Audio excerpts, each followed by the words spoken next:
माधोपुर गांव, जहां बिरजू अपनी पत्नी संगीता और बेटी मीनू के साथ रहता था।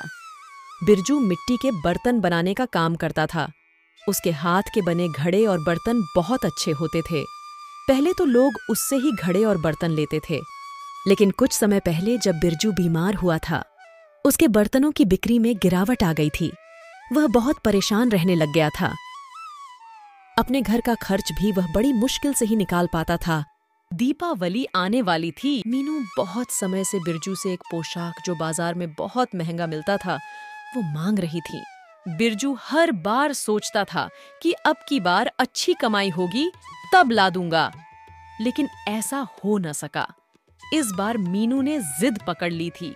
बाबा, मेरी सारी सहेलियों के पास वैसी पोशाक है, बस मेरे पास ही नहीं। हे बाबा, आप मुझे पिछली दिवाली से कह रहे हैं? बाबा, इस बार ला दो ना। बिरजू अपनी बेटी की इच्छा पूरी करना चाहता था, लेकिन उसकी दुकान पर बिक्री कम ही थी। बिरजू इस बात से बहुत परेशान था। बिरजू सोच रहा था कि अब पोशाक कैसे दिलाऊंगा मीनू को। इसी सोच में वह घर की ओर जा रहा था कि रास्ते में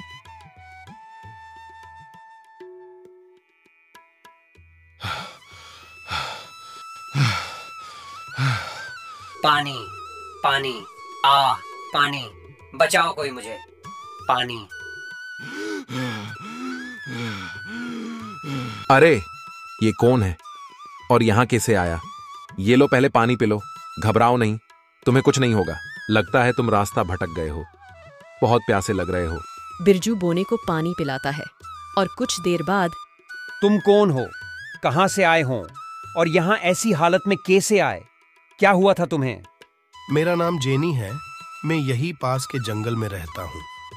कुछ दिनों से मेरी तबीयत ठीक नहीं थी। मेरे भाइयों के मना करने के बाद भी मैं काम से बाहर आया तो तेज धूप की वजह से मुझे चक्कर आ गया। आपका बहुत धन्यवाद, आपने मेरी जान बचाई। आप मेरे साथ मेरे घर तक चलेंगे। मुझे अपने भाइयों से आपको मिलाना है।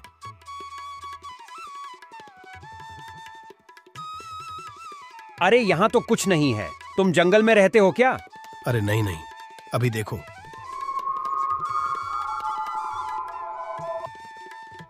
बिरजू और जेनी दोनों अंदर आते हैं, जहां जेनी के भाई आपस में बातें कर रहे थे। जेनी, मेनी, इनसे मिलो। अगर आज ये नहीं होते तो मैं बच नहीं पाता। इन्होंने मेरी जान बचाई है।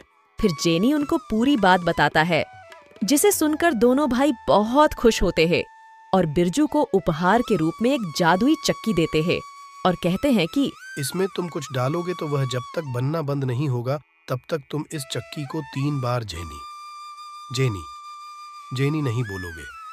अगर तुमने ऐसा नहीं कहा तो यह चक्की कभी नहीं रुकेगी। बिरजू चक्की लेकर घर आता है।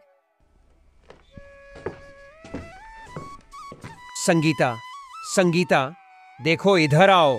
और फिर बिरजू संगीता को सारी बात बताता है। बिरजू और संगीता दोनों ही लालची नहीं थे। उन्हें जितनी जरूरत होती, चक्की में वो चीज डालकर अपनी जरूरतों को पूरा करते थे। धीरे धीरे उनकी स्थिति में सुधार आने लगा। बिरजू मीनू को नई पोशाक भी दिला देता है। ये बाबा, मैं बहुत खुश हूँ। ऐसी पोशाक तो किसी के पास नहीं है। जिसे उनके पास रहने वाले पड़ोसी रमेश को उन पर शक होने लगा। एक दिन उसने छुप कर देखा और उसे चक्की के बारे में पता चल गया। एक दिन मौका पाकर रमेश ने वो चक्की चुरा ली। रमेश के पास कोई कमी नहीं थी, लेकिन वो बहुत लालची था। रमेश अक्सर यात्रा करने दूर दराज इलाकों में जाया करता था। इस बार भी उसे कहीं जाना था, इसलिए उसने चक्की को भी अपने साथ ले लिया। रमेश ने सोचा कि अगर मेरे पीछे से किसी ने इसे चुरा लिया तो इसी डर से वो चक्की अपने साथ ले चला। रमेश के साथ उसका एक साथी भी था। चक्की देखकर वह बोला, मालिक, ये चक्की सच में जादू करती है क्या? हाँ हाँ, मैंने अपनी आंखों से देखा है। अभी बताता हूँ। ये चक्की नमक बना, ये चक्की नमक बना। और चक्की नमक बनाना चालू कर देती हैं। रमेश ने चक्की तो चला दी, लेकिन उसे बंद करना नहीं आता था। और फिर बचाओ, बचाओ, कोई बंद करो इसे, बचाओ। चक्की आज भी चल रही है और नमक बना रही हैं। अब समझ आया। क्यों समुद्र का पानी खारा है